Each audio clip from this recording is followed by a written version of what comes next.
여러분 반갑습니다. 녹야원에서 본문하시는 초전법륜 제 4번째 시간 설명을 드리도록 하겠습니다. 부처님께서는 우선 그 다섯 수행자로부터 그 부정적인 태도를 보게 되죠. 그 이전에도 이미 그 두 사람의 바라문을 통해서 철저하게 무시당하는 그러한 경험을 이미 하셨습니다. 부처님께서는.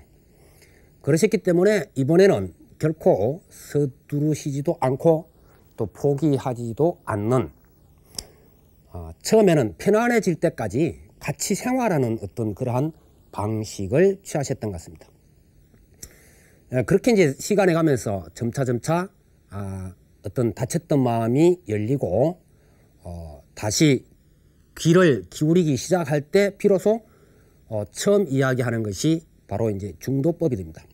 내가 깨달은 것은 이것이야 라고 말씀하신 것이 아니라 깨닫기 위해서는 우리가 어떻게 수행을 해야 된다라고 하는 부분을 먼저 말씀을 하십니다. 왜냐하면 깨달으신 내용이 이렇다라고 아무리 설명해 봤자 그것은 하나의 경지의 문제이기 때문에 절대로 이해될 성질은 아니라는 것이죠. 그래서 스스로가 그 경지에 나아가는 방법을 가르쳐주고 지도함으로 해서 결국 스스로 보게 하려고 하는 그런 지금 지도를 하신 겁니다. 경전에 의하면은 이제 5사람의 수행자와 부처님까지 6인이 같이 생활하신 건데, 이때 이제 3사람은 탁발을 하러 나가고 2사람은 여전히 부처님과 머무시면서 대화를 해 나갔던 것 같습니다. 의심이 있으면 묻고 또 부처님께서 또 말씀하시고, 부처님이 가장 즐기시는 것이 대화법이죠. 우리가 가장 좋아하는 경전들 보면은 금강경이건 또 그 법화경이건 화엄경이건 유마경이건 전부 다 대화로 되어 있죠. 경전의 스타일이. 부처님이 직접 나오시는 것도 대화가 되어 있고 보살들이 나오는 것도 대화로 되어 있고 이 대화로만 해갑니다.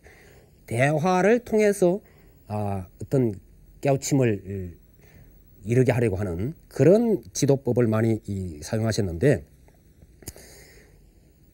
이때야말로 가장 순수한 어떤 대화의 방식에 통해서 바로 이 5사람이 서서히 열려가는 그런 모습으로 보면 되겠습니다. 그래서 이제 3사람이 밥을 얻어서 오면은 그걸 6사람이 나눠서 먹으면서 또 다음에는 다른 사람이 나가고 역시 2사람은 남고 이런 식으로 번갈아 가면서 계속 했다는 것이 경전에서 보이고 있습니다. 그렇다면 결코 이 5사람이 금방 부처님의 말씀을 믿고 아이고 부처님 잘 알겠습니다 이렇게 받아들인 것이 아니라는 이야기입니다. 자, 여기서 그 수많은 대화를 간략하게 요약해 놓은 경전의 내용을 보도록 하죠. 수행자들이여, 출가 수행자가 반드시 버려야 할 2가지 장애가 있다. 첫째는 마음이 욕망의 경계에 집착하여 쾌락에 빠진 것으로, 이는 자신의 감정이 내키는 대로 행동해 버리는 것으로 어리석은 범부들이 찬탄하는 것이며, 출가인이 해탈에 이르고자 하는 목적에는 아무런 도움이 되지 않는 것이다. 둘째는 자신의 육체를 스스로 괴롭히는 것에 열중하여 고행으로 치닫는 것으로서, 이는 이제까지의 모든 출가자가 행해왔던 것이긴 하나 정작 해탈의 길에는 아무런 이익이 되지 못할 뿐더러 다른 사람들에게도 이익이 되지 않는 일이니 마땅히 버려야 한다. 나는 이 2가지를 버렸으므로 중도의 길을 깨달았다. 이 중도야말로 해탈에 이르는 길이고 지혜를 애는 길이며 열반에 이르는 길이니라.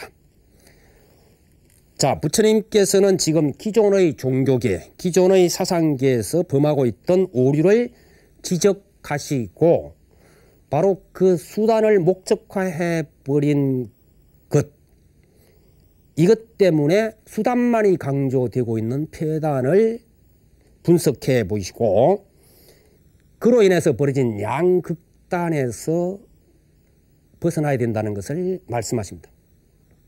중도라고 하는 것은 사실은 어떤 방법이든 거기에 매이기 시작하면 안 된다는 강한 뜻이 숨겨져 있습니다. 따라서 중도는 후대에 이르게 되면 중도 실상이라고 하는 말을 붙이죠. 중도에 의해서만 참다운 모양을 볼 수 있다. 존재의 참모습을 본다 하는 것이죠. 중도 실상 이렇게 이제 붙여서 보통 이야기를 많이 하는데요. 예컨대 사람들이 행복한 삶을 목적으로 한다고 했을 때, 자, 행복한 삶에 이르기 위해서는 우리가 어떤 지위에 도달해야 되고 얼마만큼의 재산을 가져야 되고 또 뭐 이런 여러 가지 출세도 해야 되겠고 이런 것들을 생각할 수 있죠, 당연히. 그런데 행복한 삶을 위해서 필요하다고 했던 바로 그 수단을 목적해버리는, 따라서 그 수단을 성취하기 위해서, 그 수단을 이루기 위해서 오히려 행복을 포기해버리는, 행복보다는 고통이 수반되는 것을 선택할 수 있다는 것이죠, 현실적으로.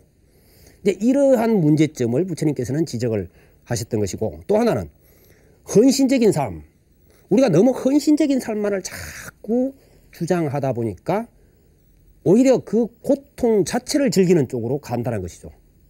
내가 이 헌신적인 삶을 통해서 다음에 나는 좋은 곳에 갈 수 있다.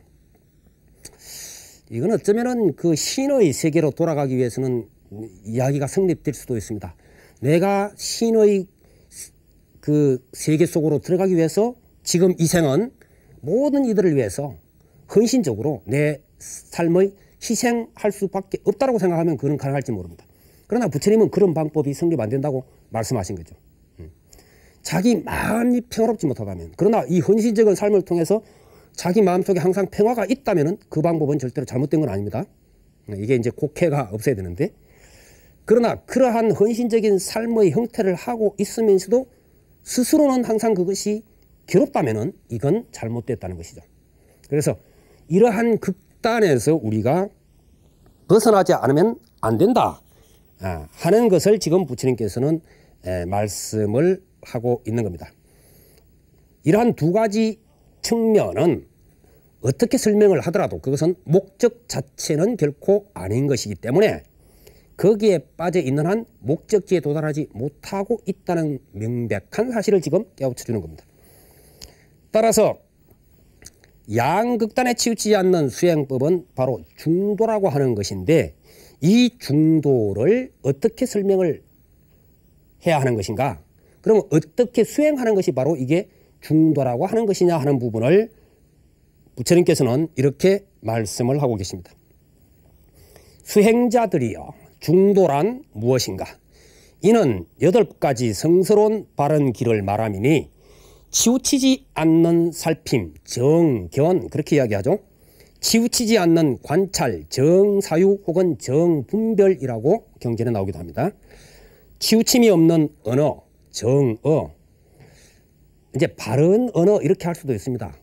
그런데 바르다고 하는, 이때 바르다고 하는 것은 그러다 바르다라고 우리가 양분으로 나누어 놓고 이야기하는 발음이 아니고 어디에도 치우치지 않는 그런 발음입니다. 그래서 제가 지금 치우침이 없다라는 하는 말을 자꾸 쓰고 있는 겁니다. 치우침이 없는 행위, 정업, 치우침이 없는 생활, 정명, 이건 바른 직업이라고도 어떤 곳에서는 설명을 하고 있죠. 아마 그렇게 설명해도 또 무난하기도 할 겁니다. 치우침이 없는 노력, 정진, 노력도 그릇된 노력이 있죠. 어느 한쪽에 자꾸 매달려가는, 그래서 치우침이 없어야 된다는 것이고, 치우침이 없는 집중, 정념, 치우침 없는 마음의 통일, 정정, 마음을 통일시켜 나가는데 통일시켜 나가는 것 자체도 어떤 신비한 것들 현상으로 나아간다든지 무언가를 바라고 있다든지 뭐 이런 것들은 뭔가 잘못되었다는 것이죠. 이를 팔정중도, 팔정도 혹은 팔정중도, 중도라고 하는 말로 표현하면 훨씬 더 가깝습니다. 그래서 그 가운데 중자를 하나 더 넣어 보면은 그 뜻이 훨씬 더 바르게 지금 다가설 수 있는데, 이처럼 수행하면 눈이 열리고 지혜가 드러나며 마음의 평화에 이르러 열반을 증득하나니라. 자, 이제 부처님께서 제시하신 이 중도의 새로운 수행법은 바로 우리가 잘 알고 있는 팔정도였던 것이다. 이런 이야기입니다. 이 중도의 사상은 사실 나중에 대승불교는 말할 것도 없고 선불교까지도 계속 해서 수행의 지침이 되고 있습니다. 이 중도를 아주 극단적으로 표현하고 있는 말이 대도무문도 여기에 해당되는 말입니다. 대도는 무문이다. 큰 도에는 문이 없다. 큰 길에는 문이 없다. 문이라는 것은 그 문을 통해서 우리가 출입하는 것이죠. 그래서 이제 대도는 문이 없다. 결국 문을 정해놓고 그 문에 하면 치우치고 있는 것이죠. 그래서 대도무문 이렇게 이제 갑니다만은 어쨌든 뭐 극대화시킨 용어다 이렇게 볼 수 있고 또 이제 선적으로 다른 표현을 할 수도 있습니다. 부처님께서는 이 팔정도를 다음과 같이 결론을 내리셨습니다. 이러한 8가지 바른 길의 인연은 나고 죽는 공포를 제거해 멸하는 것이니 이미 모든 업을 다 제거해 멸하고 나면 길이 일체 생을 다시 받지 않으리라. 다시는 윤회하지 않는다 하는 이야기를 단적으로 보여주는 겁니다. 이 중도로서의 팔정도를 먼저 설명하신 부처님께서는 고통을 극복하는 실천 수행과 그 결과 등에 대해서도 이제 정리된 가르침을 말씀하시게 되는데 그것이 바로 이제 4가지 거룩한 진리라고 하는 사성제가 되겠습니다. 우선 경전의 내용을 보면 이렇습니다. 수행자들이여 지극한 마음으로 자세히 들으라. 4가지 거룩한 진리가 있으니 무엇이 넷이냐. 괴로움이 무엇인가 하는 성스러운 가르침과 고성제. 그렇죠. 괴롭다 하는 가르침이 아니고 괴로움이 무엇인가를 지금 명확하게 밝혔다 이런 이야기입니다. 그 다음에 괴로움의 원인이 무엇인가 하는 거룩한 가르침과 고집성제. 앞에 고자를 붙이는 것이 훨씬 더 뜻에 맞습니다. 그 다음에 괴로움의 소멸이라는 거룩한 가르침, 고멸성제. 괴로움을 소멸할 방법을 체득한다는 거룩한 진리가 있다. 득도성제. 이렇게 이제 되고 있습니다.